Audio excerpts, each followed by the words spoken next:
একটা ব্যবসা প্রতিষ্ঠান দাঁড় করানোর সিদ্ধান্ত নেয়া একজন মায়ের পেটে বাচ্চা নেয়ার মতোই একটা সিদ্ধান্ত। এটা এক ধরনের মাতৃত্ব স্বাদ গ্রহণের মতো একটা আনন্দ। আমাদের যারা মা আছেন, আমাদের মা বা আমাদের বোনরা যারা আছেন, বা আমরা যারা সংসার করছি, আমরা জানি আমাদের পরিবারের যে মানুষটি, আমাদের সন্তান যখন জন্মের সিদ্ধান্ত নেয়, কি পরিমাণ ঝুঁকি নিয়ে আমাদের মা, আমাদের বোন এই সিদ্ধান্তটা নেন। ঘুমহীন রাত,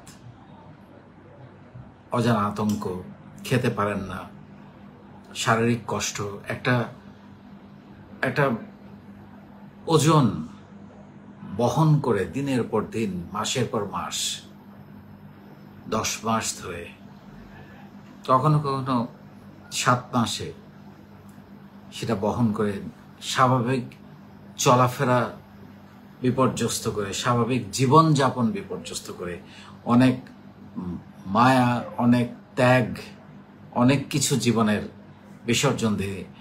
ইভেন আমরা জানি যে অনেক মা, আমাদের বোনদেরকে আমরা জানি যারা এই মাতৃত্বের স্বাদ গ্রহণের জন্যে বা বাচ্চা হওয়ার পরে তাদের মূল্যবান ক্যারিয়ারটা পর্যন্ত বন্ধ করে দিয়েছেন সিদ্ধান্ত নিয়েই যে বাচ্চাটাকে পালতে হবে। তাহলে উদ্যোক্তা জীবনটাও কিন্তু সেরকম। এটা এই ধরনের একটা স্বাদ, এই ধরনের একটা অনিশ্চিত যাত্রা, এই ধরনের একটা আতঙ্ক, এই ধরনের একটা মায়া, এই ধরনের একটা কষ্ট নিয়ে এটা কিন্তু শুরু করতে হবে এবং অনেক কিছু ত্যাগ করতে হয়। স্বাভাবিক জীবনযাত্রা আপনাকে ত্যাগ করতে হবে। আপনি উদ্যোক্তা হতে চাইবেন আর আপনি স্বাভাবিক সবকিছু আপনি এনজয় করবেন, পারবেন না।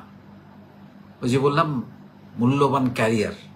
এখন আপনি যদি চিন্তা করেন আমি সারা জীবন চাকরি করে 9টা 5টা করে কাটিয়ে দেব, আমার অনেক ভালো ক্যারিয়ার, একটা ভালো বেতন পাই, হয়তো আপনাকে দিয়ে বাংলাদেশে শত মানুষের, হাজার মানুষের কর্মসংস্থান সম্ভব, কিন্তু আপনি সে ঝুঁকিটা নিচ্ছেন না।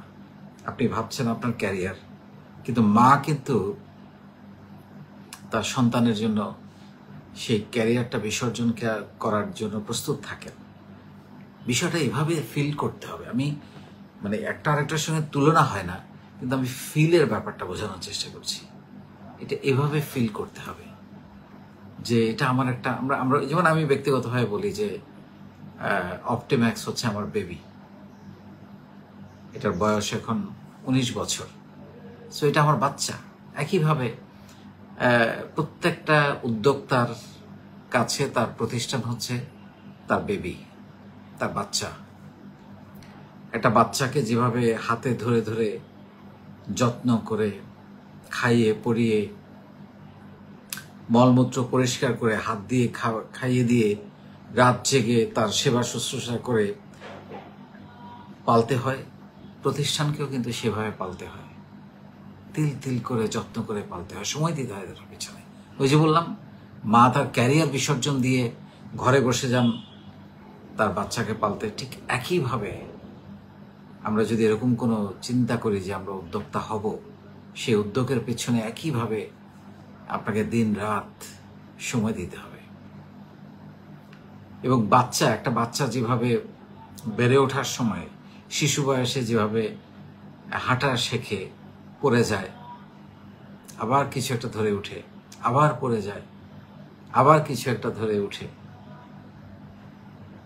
এবং একসময় দৌড়াতে শুরু করে।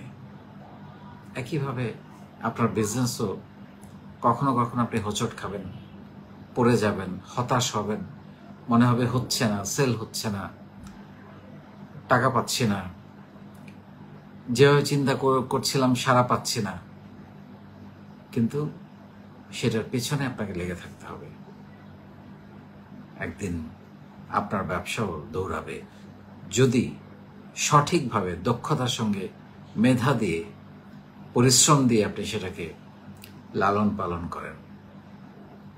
সো আমি মনে করি যারা মেয়ে তারা এটা অনেক বেশি ফিল করতে পারে, কিন্তু আমরা যারা বিবাহিত বা আমরা যারা মায়ের সন্তান, আমরাও ফিল করতে পারি যে একজন মা তার সন্তানকে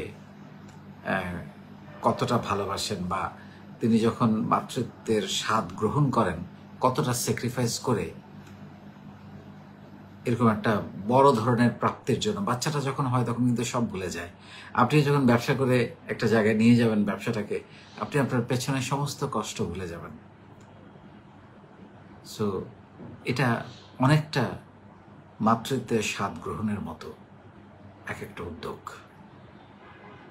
সেভাবে দেখেন, দেখবেন যে কোনো কষ্টই আপনার কাছে আর কষ্ট মনে হবে না, এবং আপনার ওইটাতে মনোযোগ দিতে অনেক বেশি সাহায্য করবে যদি এই ফিলটা নিজের মধ্যে তৈরি করতে পারেন যে আমার উদ্যোগ, আমার বাচ্চা।